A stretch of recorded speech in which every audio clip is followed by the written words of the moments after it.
আজকে আমি তোমাদের সাথে মাত্র 6টি সেন্টেন্স শেয়ার করব। এই 6টি সেন্টেন্স যদি ফলো করতে পারি আমাদের পক্ষে শত শত সেন্টেন্স তৈরি করা সম্ভব এবং সেটা নিজেরাই তৈরি করতে পারবো। কিভাবে ইংলিশটা সহজে বলতে পারি, নিজেরাই তৈরি করতে পারি, তার জন্য তোমাকে জানতে হবে এই 6টি সেন্টেন্সের সঠিক ব্যবহার। চলো দেখি। আই ওয়ান্ট টু ডু, আমি করতে চাই। আই ওয়ান্ট টু ডু, আমি করতে চাই। আই ওয়ান্ট টু প্লে, আমি খেলতে চাই। আই ওয়ান্ট টু রিড, আমি পড়তে চাই। এখানে ডু এর পরিবর্তে এরকম যত ভার্বের প্রেজেন্ট রূপ রয়েছে, B1 ভার্বের যত প্রেজেন্ট রূপ রয়েছে তাদেরকে যদি বলতে পারি তাহলে হবে। ওকে, আই ওয়ান্ট টু ডু, আমি করতে চাই। আই ওয়ান্ট টু প্লে, আমি খেলতে চাই। আই ওয়ান্ট টু রিড, আমি পড়তে চাই। আই ওয়ান্ট টু গো, আমি যেতে চাই। আই ওয়ান্ট টু স্লিপ, আমি ঘুমাতে চাই। ইজিলি কিন্তু বলতে পারবো। এখানে শুধু ভার্বের প্রেজেন্ট রূপটা যদি বলতে পারি তাহলে কিন্তু ইংলিশটা তৈরি করতে পারবো। Next, I want to be a teacher, আমি একজন শিক্ষক হতে চাই। I want to be good, আমি ভালো হতে চাই। যখন বলবো কোনো কিছু হতে চাই সেই ক্ষেত্রে বলবো want to be, one to be. Okay, কোনো কিছু করতে চাই, ওয়ান টু এর পরে যে কাজটা করতে চাই তার প্রেজেন্ট রূপটা বলবো। আর ওয়ান টু বি এর পরে যে কোনো একটি নাউন অথবা অ্যাডজেক্টিভ যদি বলতে পারি তাহলে হবে। I want to be a doctor, আমি একজন ডাক্তার হতে চাই।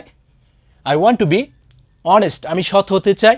ইজিলি কিন্তু বলতে পারবো। এখানে যে কোনো একটি নাউন অথবা যে কোনো একটি অ্যাডজেক্টিভ বলবো, মানে যেটা হতে চাই সেটা শুধু এখানে বলবো তাহলে হবে। যে হতে চাই তাকে বলবো শুরুতে, যে করতে চাই তাকে বলবো শুরুতে। এখানে যে কোনো সাবজেক্ট ইউজ করতে পারবো। Okay, next, I have to do, আমাকে করতে হবে। আই হ্যাভ টু প্লে, আমাকে খেলতে হবে। আই হ্যাভ টু রিড, আমাকে পড়তে হবে। আই হ্যাভ টু গো, আমাকে যেতে হবে। আই হ্যাভ টু স্লিপ, আমাকে ঘুমাতে হবে। এখানে তুমি ডু এর পরিবর্তে যে কোনো ভার্বের শুধু প্রেজেন্ট রূপটা বলো তাহলে হবে আই হ্যাভ টু ডু, আমাকে করতে হবে। আই হ্যাভ টু গো, আমাকে যেতে হবে। আই হ্যাভ টু স্লিপ, আমাকে ঘুমাতে হবে। খুব সহজে কিন্তু বলতে পারবো। ওকে, ডু বাদ দিয়ে শুধু ভার্বের প্রেজেন্ট রূপটা বলবো। আর যখন বলবো আমাকে কোনো কিছু হতে হবে সেই ক্ষেত্রে বলবো I have to be, I have to B.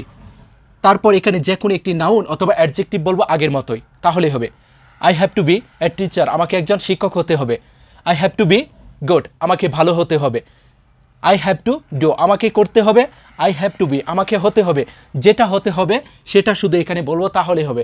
যাকে হতে হবে, যাকে করতে হবে তাকে আইটাকে বাদ দিয়ে বলবো তাহলেই কিন্তু হয়ে যাচ্ছে।